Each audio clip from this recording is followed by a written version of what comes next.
They won't tell you this, but Kody's 5K behavior exposed something much bigger than bad pacing. Kody made it painfully obvious what kind of husband he was the moment he ditched Janelle during the 5K. This was supposed to be her event. She was nervous, insecure, and needed support, and yet he acted like he'd been invited to compete in the Olympics. While most people treat runs like this as something couples do together, Kody was laser-focused on setting his pace, as if anyone cared. Meanwhile, real partners, like the crowd of spouses jogging beside each other, and, my own husband during our 10K turkey trot, actually stay by the person they came to support. But not Kody. Of course not. Making it about anyone but himself would break his streak. Thank God Sean stepped in and ran with Janelle, because Kody certainly wasn't going to. It's just another early example of what's been obvious all along. Kody has always been a selfish jerk. The man can't even walk beside his wife. He has to stride ahead like he's staging a parade for one. His version of chivalry died long before he ever married Mary, if it ever existed. And his dancing? Please. He doesn't dance with anyone. He performs at them. He flails around like a wind-up tube man while his partner might as well be standing still. Honestly, it's the perfect metaphor for his relationships. Chaotic, self-absorbed, and completely oblivious to the person he's supposed to be connected to. Here's what they never tell you about Kody Brown's outreach to his kids, and why it blows up every single time. I absolutely believe Leon and Audrey when they say Kody hasn't spoken to them in years. But I also have a strong suspicion, on the rare occasions he does reach out to whichever kid he's trying to wheedle at the moment, the attempt probably sucks. Like checkbox-level effort. Just enough to later declare, "But I reached out," and even better, "and they didn't answer me." Having had a Kody-adjacent father myself, I know exactly what those texts look like. Weird, passive-aggressive, dusty little messages with zero genuine inquiry about anyone's life. No real attempt to reconnect. Just a jump scare in your inbox that says, "Hi," or "Call me," and leaves you wondering what fresh hell awaits. This is what Kody and Robin do. They toe dance around the truth, defend themselves in the vaguest possible terms, and weaponize that gray zone between truth and lies to write their narrative faster than anyone else can correct it. Suddenly, Kody is the rejected one, instead of the one everyone is reacting to. Suddenly, he's the victim, not the deadbeat. Suddenly, it's Mary holding things up, not them pushing a garbage deal. Suddenly, a garage makeout becomes a chaste kiss instead of, adultery. Anyway, Kody sucks. And remember, Gabe already told us what Kody's version of reaching out looks like. The man texted his kid to say he forgives him. Gabe's reaction, whether he said it aloud or just relayed it to Janelle, was basically, "Forgive me for what?" And honestly, if he didn't respond, who could blame him? If that's how Kody talks to all his kids, no wonder nothing changes. One commenter put it perfectly. That behavior screams narcissistic douche. And honestly, same energy I've seen from my own parent with untreated issues. If the shoe fits, Kody. There's also that rumor about the night Garrison died. How police reportedly sent Gabe to pick up Kody, and Kody refused to go. Still bizarre to me that they'd send Gabe after what he'd already witnessed. Some versions say police first asked Kody to check on Garrison, and he wouldn't go, so it ended up being Gabe alone. Around that same time, Kody was claiming Gwen called wanting to see him, and he basically told her she can come to me. As if his house is the healing center of the world. I found a thread that breaks down the police call. Janelle had asked someone to check on Garrison the night before because he'd stopped responding. Gabe couldn't get there until the next morning. Then they found him. I didn't know, or maybe missed, that the roommates heard the gunshot. Back to outreach. This all lines up with what Gabe said in season 19. Kody called him and said, "I forgive you. Will you forgive me?" Gabe reasonably asked, "Forgive me for what?" Kody is so painfully transactional. If that's his idea of reaching out, it's no wonder every attempt fails. And Leon has already flat out called him a liar about having reached out at all. There is no fixing this unless Kody gets professional therapy, without Robin attached at the hip.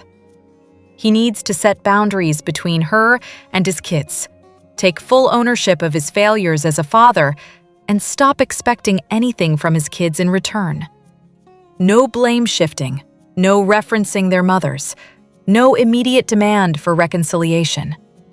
Just consistent, genuine effort. But honestly, I don't think he's capable. And let's be real, he doesn't even seem to consider Leon his child anymore. He hates Mary, and he clearly can't handle Leon being trans. Here's what they don't tell you about that sister-wives fight. It wasn't an argument. It was the visual language of violence. I had to pause Sister Wives Season 17, Episode 14 because, honestly, what I was watching wasn't a fight. It wasn't a misunderstanding, and it definitely wasn't two adults having a tense conversation about their family. What I saw was violence, not the kind that leaves bruises, but the kind that lives in posture, tone, and body language. The kind you recognize instantly if you've ever lived through it. When Kody stood up over Janelle, towering above her while she sat, finger jabbing, voice raised, my whole body reacted before my brain caught up. As a domestic violence survivor, that stance is familiar. That moment when a man uses his physical presence to dominate the entire room? Yeah, your nervous system knows exactly what kind of danger that is. Now, to be clear, Janelle's situation is not mine. I'm not equating us, but the dynamic, the power imbalance, the blocking of space, the looming posture was close enough that my body went, nope, absolutely not. This is violence. And you don't need a single bruise for it to count. What makes it worse is the context. Earlier in the episode, Kody calls Robin an excellent communicator. Yet during the very moment he's yelling down at Janelle, Robin is sitting there telling Janelle to stay seated and keep talking. As if talking is even possible when a man is towering over you, shouting. That isn't a conversation. That's intimidation. That's control. That's coercion dressed up as conflict resolution. Robin urging her to stay put, no matter how intense it gets, isn't communication. It's enabling. It's reinforcing the same harmful message so many women were taught growing up. Stay quiet, stay small, sit still while the man gets angry. Meanwhile, anyone who understands trauma, communication, or basic human safety knows the healthiest response in that moment is to walk away, to regulate, to protect yourself. So when I watched that scene, I wasn't just seeing a marriage unravel or a disagreement about COVID protocols. I was watching the visual grammar of violence. A man standing, a woman sitting, the finger pointing, the raised voice, the refusal to de-escalate. It hit harder than I expected because I recognized it. I had to pause and remind myself, Janelle's situation isn't mine, but what Kody did was still violent. And Robin still encouraged her to sit there and endure it. I once read that women raise their voices when they feel unheard, while men raise theirs when they feel disobeyed. And suddenly, my childhood made sense. When I watched that scene, I kept thinking, The only reason Janelle feels even remotely safe is because the camera crew is there. Just like the infamous "kidney was knifed" moment. Christine didn't flinch because other people were present. As another DV survivor commented, "It's disgusting how Mugatu Jr. and Big Rob tag-teamed their way through emotional manipulation, breaking people down and then blaming the victims. Classic abuser behavior." And honestly, the pre-Christmas argument at Janelle's apartment had the exact same energy. This isn't new. It's Kody's M.O. Everyone thinks Janelle betrayed Mary, but the actual footage proves the whole story makes zero sense. People keep insisting Janelle tried to cut some shady backdoor deal with Kody to squeeze Mary out of her share of CP, but none of the actual footage supports that. Mary's whole mid-season interview persona, icy, tense, woe is me, completely contradicts how she behaves during the CP standoff. When she meets up with Janelle on camera, she's smiling. She gives her a side hug. They're relaxed while waiting for Kody and Robin to show up. Zero tension. And after Kay and R leave, Mary and Janelle keep chatting, friendly and congratulatory, like two people who successfully survived a group project and are thrilled to never do it again. If Robin was supposedly the heroic warrior who fought Kody tooth and nail to secure Mary's fair share, then why was the awkwardness between Mary and Robin so thick you could cut it with a butter knife? Why couldn't Robin at least pretend to celebrate that they reached an agreement? The "Robin saved Mary" narrative cracks apart the second you look at how Mary actually interacts with both women. And then there's the logistics. When and how did Mary even hear about this alleged backdoor deal? Did she ever explain to Janelle why she was delaying the paperwork? Specifically, that she was refusing to sign the NDA Kody and Robin supposedly demanded? Or did she just not mention that tiny, crucial detail to the one person who told her to protect herself and hire a lawyer? Or worse, did she once again trust Kody and Robin over Janelle? Just like when she ran straight to them with Janelle's concerns. Also, if Robin is truly the pure, righteous guardian of justice in this family tragedy, why did she take months to sign the agreement after Kody, Mary, and Janelle had already approved it? These puzzle pieces do not form a picture. They form a pile.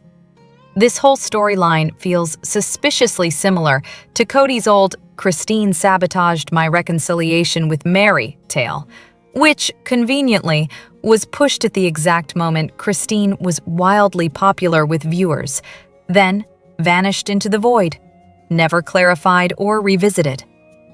Now it's Janelle's turn to be smeared? Honestly, any one of them could and would throw the others under the bus for a sandwich, but here's my working theory. Mary wouldn't sign the NDA Kody and Robin wanted. Kody threatened to backdoor her out of the deal to pressure her. Janelle, exhausted by delays and worried the buyer would bolt, and possibly needing the cash badly, passively agreed. Kody, being Kody, took that tiny opening and sprinted with it like it was gospel truth. I don't fault Mary for refusing to sign anything shady. I absolutely believe she had a huge fight with Kody and then turned everything over to the lawyers. Any delays on her part were likely her following actual legal advice, something Kody treats like garlic to a vampire. And yes, I can absolutely see him using that to wedge more distrust between her and Janelle. This is why the couch interview was so baffling. Mary and Jen were furious and emotional in a way that just didn't match what we saw on screen. It made me wonder if Mary fell for one of Kody's melodramatic betrayal stories again. But to be fair, we don't have the full picture. Maybe Janelle saw the writing on the wall. The deal was dragging on forever, the buyer was getting antsy, Kody threatened to cut Mary out, and Janelle, who knows better than anyone how often he follows through on bad ideas, decided to secure her share before the whole thing blew up and left her owning half a property she didn't want in 2025. We also don't know how badly Janelle needed the money compared to Kody. Maybe she was desperate. Maybe she was practical. Maybe she was just tired. What we do know is this. Viewers don't trust a word out of Kody or Robin's mouths, except apparently when the target is Janelle. Suddenly, everyone's willing to buy a story that doesn't even make internal sense. Reddit is in its merry Renaissance era, and any hint that Janelle or Christine is less than saintly gets magnified into villainy. People can downvote that observation all they want. It won't change the reality that the narrative we've been fed doesn't add up. Here's what no one wants to admit about Christine Brown. She might be the original mean girl of the family. Is Christine Brown kind of a brat? Honestly, yeah, kind of. If I were tech-savvy, I'd splice together the exact clips I'm thinking of, actually 4 of them, because the contrast is chef's kiss perfect. First up, the family's inaugural visit to Coyote Pass. One of the kids complains the place is gross and they don't want to live there. And Christine, ever the supportive mom, responds with, "Well, it's a good thing you turn 18 soon, so you won't have to be here long. I love it here." Cut to later, Christine's sobbing on the same plot of land about how she doesn't want to be married anymore, doesn't want to live there, and was never really on board with it to begin with. The irony could knock you flat. Also, she left her son behind in Vegas during the move. Was he even 18 then? And then there's her weird vibe toward Peyton. Why so exclusionary? The kid's literally the only one she named without a Y.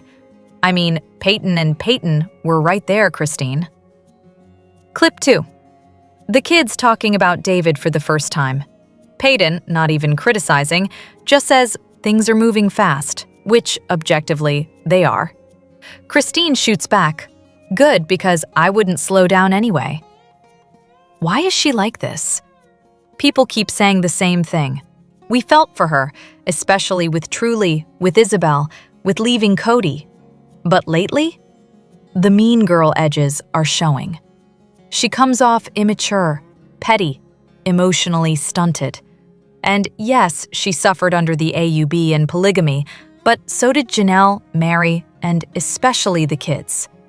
Christine was an adult. The kids didn't get a choice. Plus, she has never meaningfully acknowledged her own mother's struggle in polygamy. Some take it further. She's a petty bitch. There, I said it. She never grew out of the high school mean girl persona. And Peyton isn't spotless either. He slapped Gwen, and apparently they can't even be in the same room now. Others. She's getting hard to watch, obnoxious, annoying. She used to have interesting takes. Now she acts like a giddy preteen. Even old-school Christine fans are tapping out. I rooted for her, but the attitude lately? I can't. And then there's the cultural angle. If you've met many Utah Mormon women, you'd recognize the archetype instantly. Childish, immature, encouraged to stay that way. Utah culture practically hands out punch cards for it. Another theory? Christine was basically the original Robin. She wanted to be the last wife, the fun one, the favorite one. Young, domestic, perpetually pregnant, from a good family, always energetic and upbeat. And it bred a sort of delusional positivity. Chaos in the house? Ignored. One kid hitting Gwen? Ignored. Kids' feelings? Downplayed. Conflicting views? Deflected with passive-aggressive sunshine. If something wasn't idyllic, she simply rewrote her reality. Honestly, she's like a softer, pastel-colored version of Kody. And finally, the pick-me angle. Even before leaving her religion, she thrived on being the bubbly center of attention. Now that she no longer has to impress Kody, she's crowned herself queen of her own little world. Add her codependency to the mix, and it's no wonder her kids are scattering across states. Apparently, 7 states away is the minimum safe distance to breathe and grow. Here's what they never told you about why Christine really left Kody, and why one nacho comment exposed everything. I just finished Christine's book, and honestly, I'm shocked that I liked it. I mean, I've always liked Christine as a person, but I fully expected the book to be a fog of doublespeak and spiritual nonsense word salad. And yet, here I am, impressed. Since I skipped the family book, the whole nacho comment lore was new to me, and suddenly, the entire universe makes sense. Once I understood how Kody talked about her back then, it all clicked into place. No wonder she bailed. I was thrilled she finally woke up and walked out, even if the timing initially felt a little odd. The nacho snark sprinkled throughout the book? Chef's kiss. Her rift with Mary also makes more sense now. The whole thing reads as surprisingly genuine. According to Christine, she actually freed herself from Kody right after Isabel's spine surgery in 2020. She even gives the exact date. With Isabel being a senior in high school, the timing was perfect. She was done with the guy who abandoned her kids and beyond ready to head back to Utah. She's been free for 5 years now. Wild. I finished the book this week and, wow, enlightening. I'm also doing a rewatch, and it's like watching a completely different show. Robin waltzing into the family jobless right before the financing disaster of MSC. Kody acting like an absolute ass. Christine connects the dots in her book season by season, and the behind-the-scenes context is infuriating and fascinating. I have major respect for how she handled Isabel's surgery. Total powerhouse mom energy. And the way she left Kody? Iconic. She let him ramble through his 5 minutes of knife in the kidney and all the things I did to love you melodrama, while she sat there in silence, radiating pure strength. Beautiful. But I am side-eyeing her recent habit of talking out of both sides of her mouth. Calling Kody a good father? Suggesting David should be friends with him? I'm sorry, what? She of all people should know better. Meanwhile, we've had Garrison's death, and Kody refuses to acknowledge how his own alienation played into it. And Leon came out recently. Kody admitted he barely has a relationship with any of the adult kids. So yeah, good father is doing some very heavy lifting there. What if Mary had actually called Robin's bluff? The truth about that surrogacy offer exposes everything. Oh, Mary.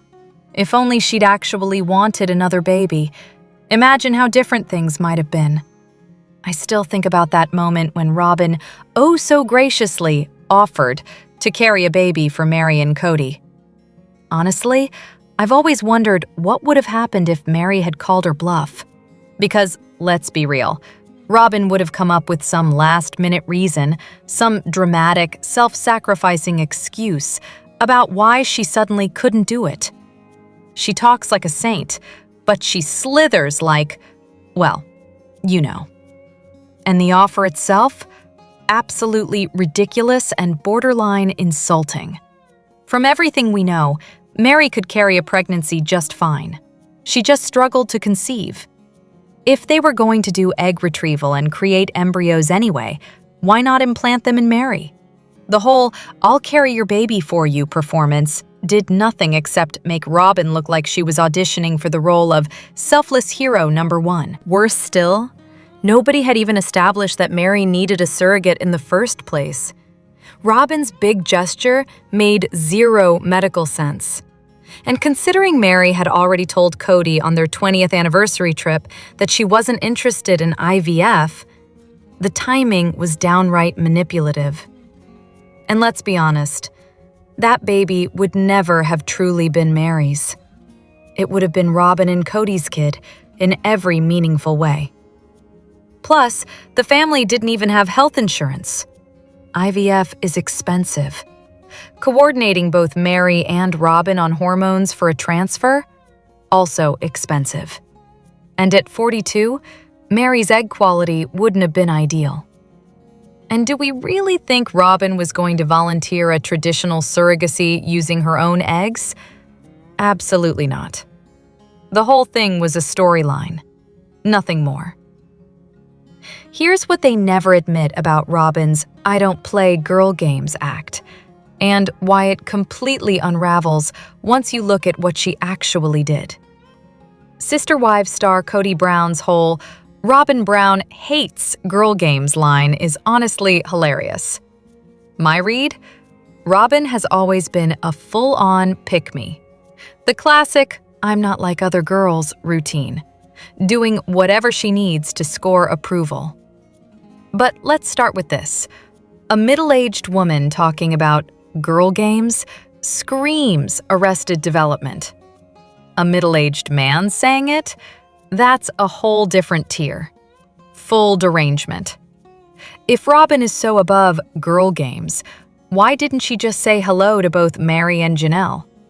She showed up already playing victim, glued to Kody's face like she needed him to validate her every breath. And let's not forget, they arrived late, it was freezing, and did they apologize? Of course not. Being late is the classic power move of weak people. And speaking of weak moves, why didn't Robin even get out of the car?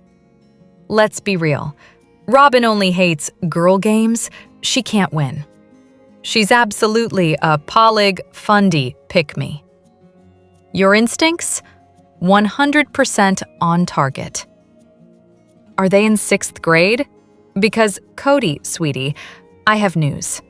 Whatever girl games you say you hate, Robin is playing all of them on you.